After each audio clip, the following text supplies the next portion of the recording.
I was very sad all the time, was withdrawn, had no friends at school, things like that.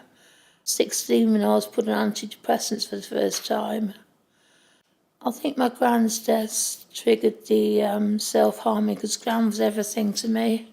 She was my second mum, my safe haven from things going wrong at home and at school and things. And I'd always turn to my Gran, but also I was very confused about my sexual identity. I realise now I'm bisexual, but back in the late 70s, early 80s, that wasn't discussed very much, and I just felt like I was the only one in the world who felt that way. I first got married at age 18. I was just 18 when we got married. And I stayed married to my first husband for 9 years.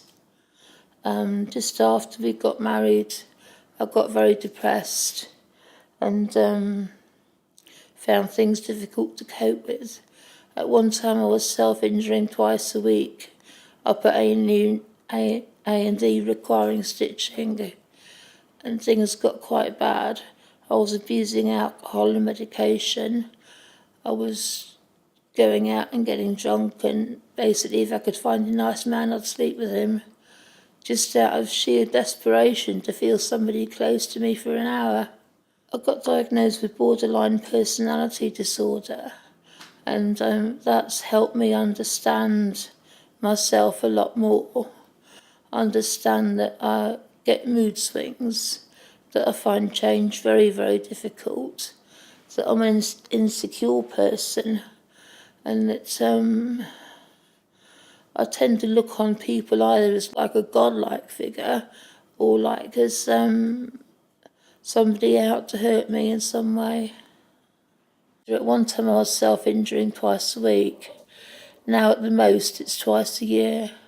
I've got a key worker at the Recovery and Wellbeing Service and a psychiatrist that I see once in a month on average.